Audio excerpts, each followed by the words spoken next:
Alright, today we're going to look at the Xtreme Spin 4400 kV motor. Picked this thing up off eBay for a great deal. I've read some great reviews about it, so I thought, hey, let's give it a shot into 450. It comes packaged pretty well. Nice metal box.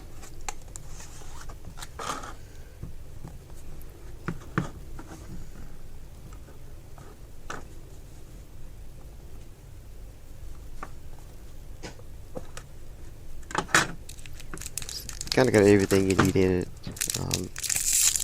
Here's got the bullet connectors and the shrink tube.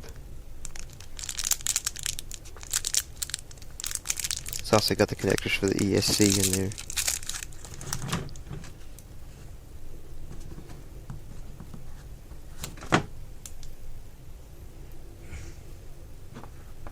The motor feels to be made pretty well. You know, there's not a whole lot of milling marks and stuff in it. Looks to be a pretty good motor. Have to give it a shot.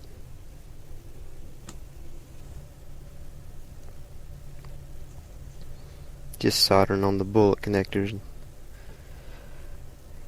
trying to make sure I get the bullets filled with solder.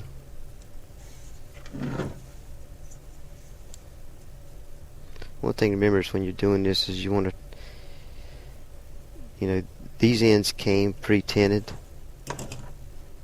but when you get this in there, you want to make sure you hold it really still until the solder sets.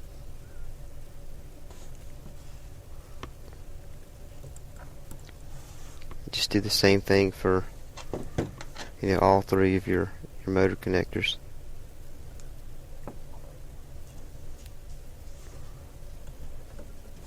There's actually a little hole in the side of the bullet connector, and if once you get it pre-warmed inside, if you use that little hole there, it works really good for you know, starting to solder melt. I just use my iron to do the shrink tube. Works just fine.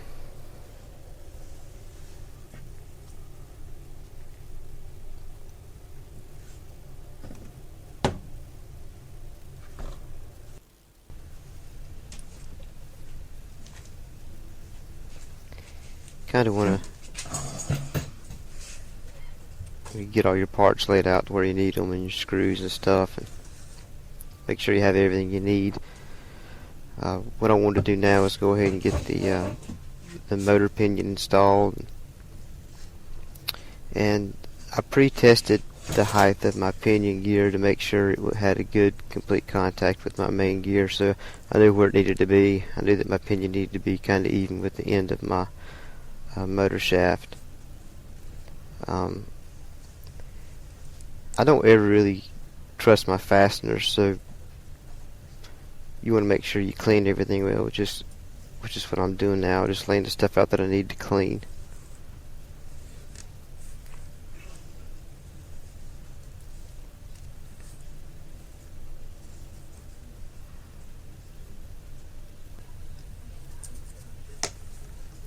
And so I just put a little denatured alcohol in a lid or a tray or whatever, and I use my toothbrush and just go ahead and clean all my screws and inside the pinion and make sure I got any grease off of them. And I'll do the same thing for my motor mount as well. Just try to let the bristles get down inside of the holes of the motor mount and get everything in there.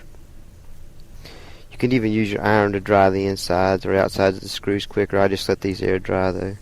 Next thing, what I'm doing now is I'm taking some anaerobic retainer and I'm just going to put it on the inside of my pinion.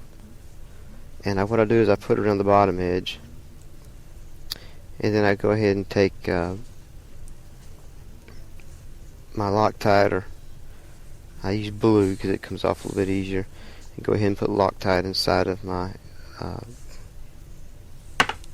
my blind nut for my pinion, and then go ahead and Loctite my the inside threads on my motor mount. Anywhere you have a metal screw touching another metal surface, you want to go ahead and put Loctite, but I put it inside of the threads, not actually on the fastener itself.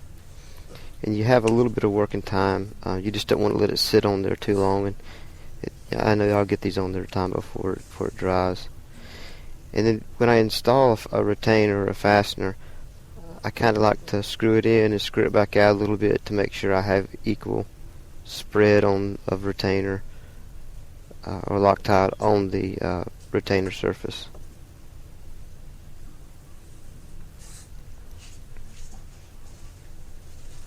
I want to go ahead and clean the motor shaft off as well.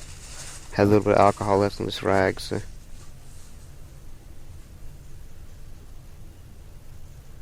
And then when you slide the pinion down on the motor shaft, it'll actually push that retainer up through the rest of the pinion gear.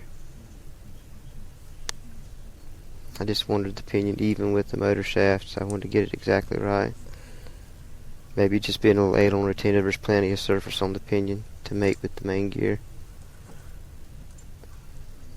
And then just tighten it down. You don't have to get it too tight. It looks like that I'm torquing it to death, but I'm really not. Just kind of feeling it in my hand, and when I feel the driver start to slide inside my palm, I know I have it about right. And then you want to clean the bottom edge of your motor shaft to make sure that none of the retainer or the Loctite gets inside of the bearings of your motor. It's just a little safety precaution. And then the motor's set. We're ready to go ahead and get it installed in the motor mount. Now, because you have fasteners going into the top of the motor which retain it to the motor mount, you want to go ahead and put a little a Loctite inside of those threads as well.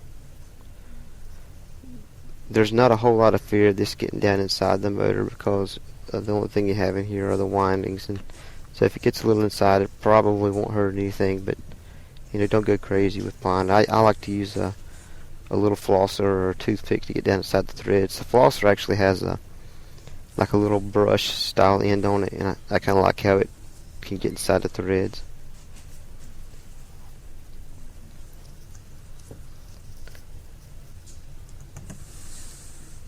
And I keep my drivers in an old motor half, which has magnets on the inside. It kind of magnetizes the ends of my tools, so it makes the fastener stick to the end of it, which is easier when you got these little tiny fasteners and you're trying to get them inside of something. And these aren't going to be tight yet. You just want to get them, just enough to retain the motor, because we're again going to check the gear mesh once we get it inside the 450 frame.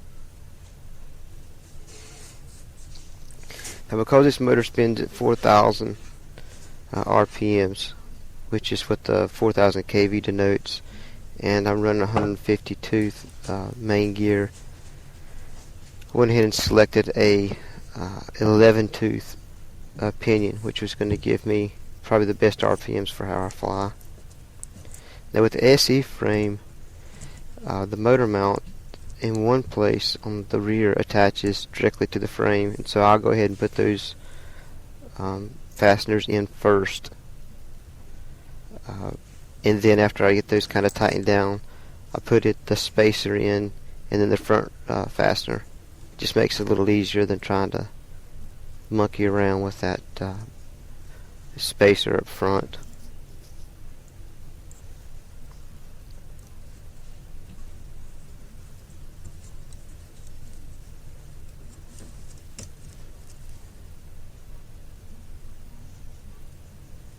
And it's hard to get these things in here. There's the fasteners are so small, and you can't seem to get your fingers inside it.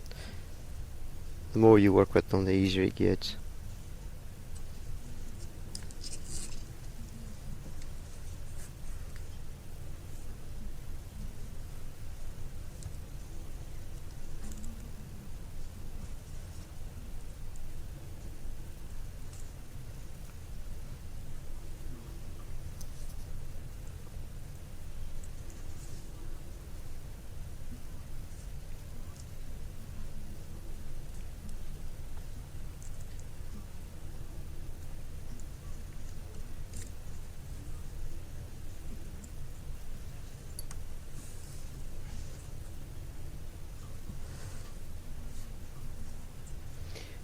Now, while I'm installing these, I want to give you a little tip. Now what I like to do to get my gear mesh right between my pinion and my main gear is once I have the motor installed, I'll go ahead and push the motor up against the pinion and rotate push the pinion up against the main gear and then rotate the main gear a couple of turns, which kind of finds the high and low spots on the main gear and sets my gear mesh about where I want it. Then I tighten it down. Now all I'm doing here is I use a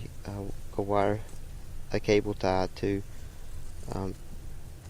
bring my ESC leads forward so I can attach my motor. It just kind of cleans my wiring up, and I noticed that the cable tie starts to wear a little bit on the edges of the ESC where it wraps around the frame.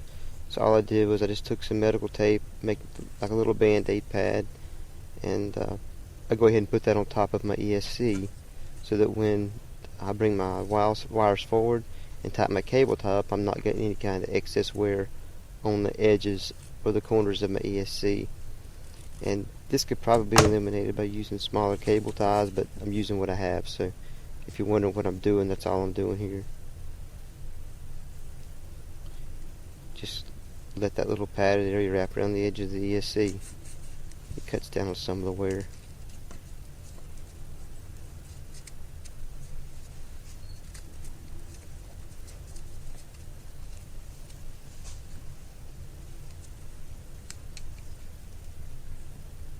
Just bring my ESC wires forward so that they clear the motor.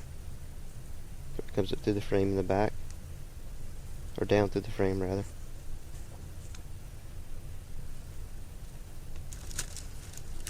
And then attach my cable tie.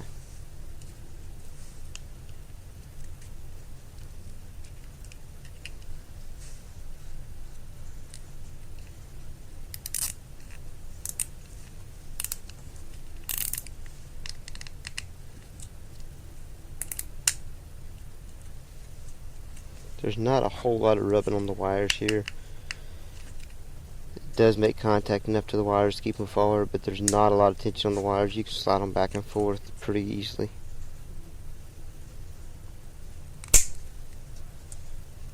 Let's clip off the excess.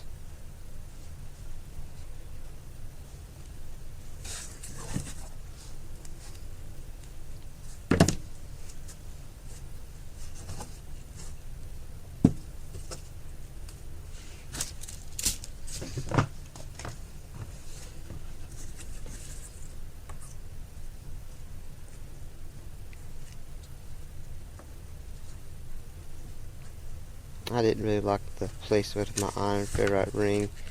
It's going to be off to the side, which would have gotten in the way of my canopy mount, so I wanted to bring it up between my power leads and let it rest on top, and then just bring my ESC wire back down through the gap I had between the ESC and my cable tie, and then bring it back down through my frame. Just kind of kept everything pretty clean.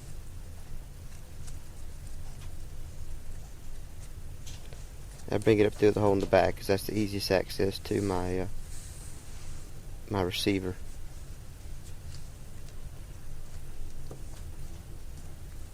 And it's just a matter of reattaching the lower frame.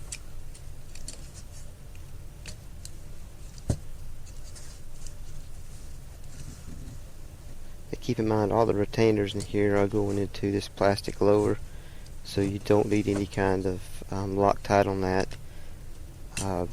But if you were using like an aluminum lower base on your frame, and of course you want to use some Loctite on it, but here it's not needed.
No fast forwarding here, so you get to see the actual time it takes to install this. And if you're installing a motor for the first time, you can use this and start, stop, pause as you need to, because I kind of go through every little step.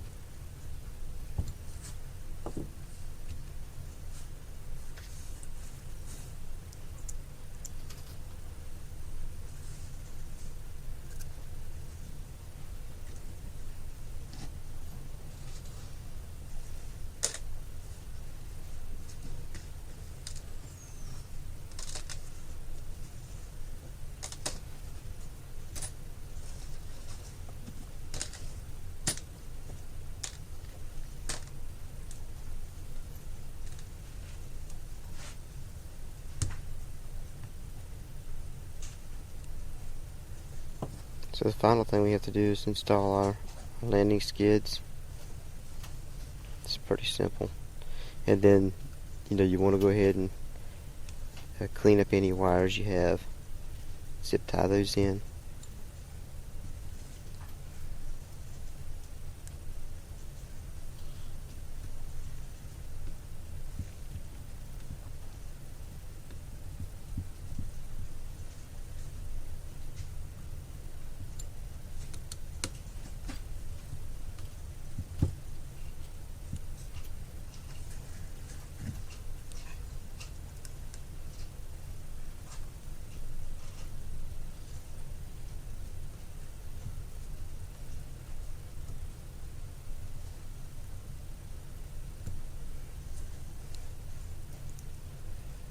It's really not that hard of a job.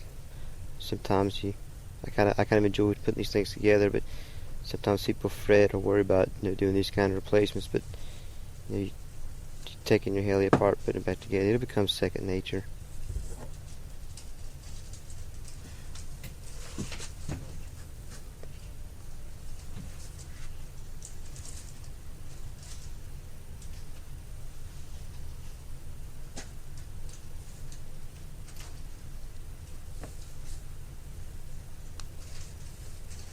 Now I already knew which direction my motor was going to turn with my ESC.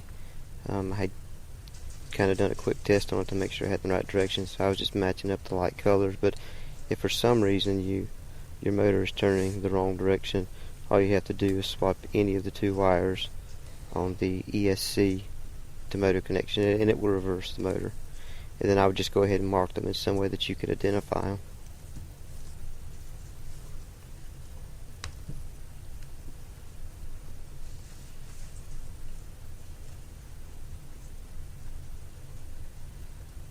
And they just stuck neatly underneath my battery mount, so they're out of the way.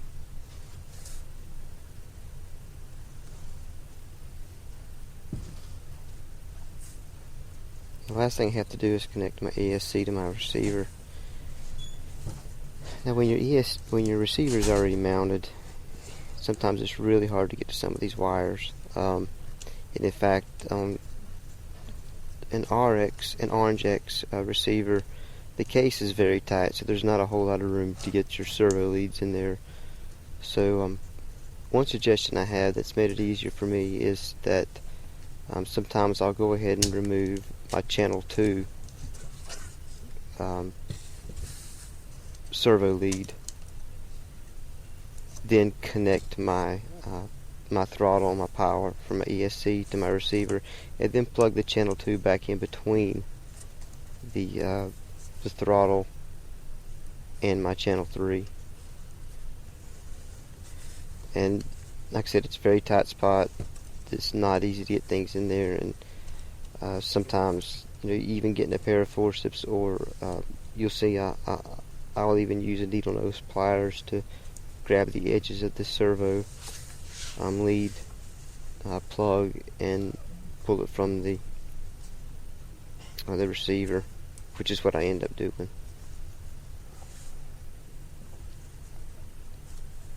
Don't force it by any means. You don't want to mess the pins up.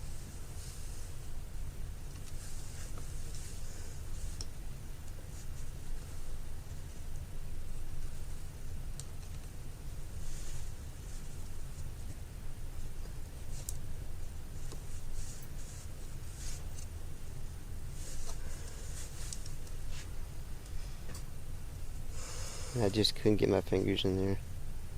So I just grabbed the outside edges of the plug and just, gently pull them out.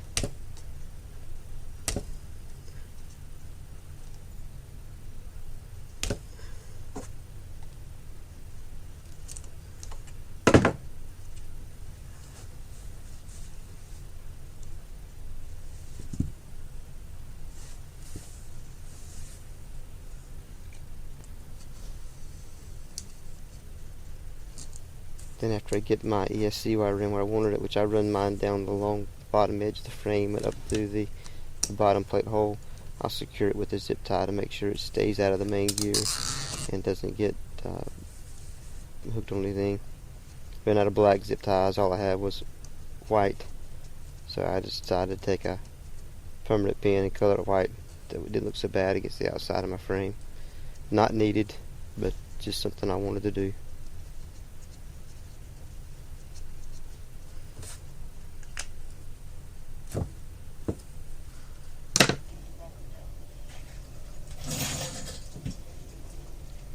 I'm going to test the motor on the bench. I would not suggest doing this with the main blades on. Make sure you're not in an idle up, that you're in a linear throttle curve. Make sure that you have your throttle hold activated. Just go ahead and connect your power. Now, they don't suggest running this motor over 60% on the motor test. So we'll check and make sure all my servos are functioning, since I was messing with the RX. Now you're going to have to watch the tail blades. You want to hold the helicopter when you power it up, because it will bring the tail blades into.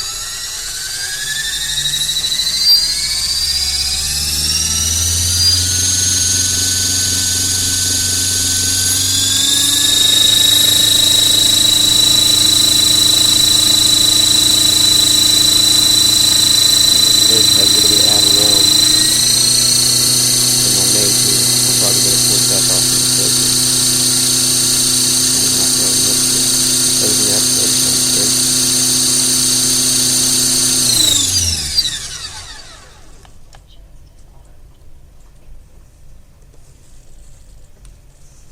Alright, now we're going to put it in the air.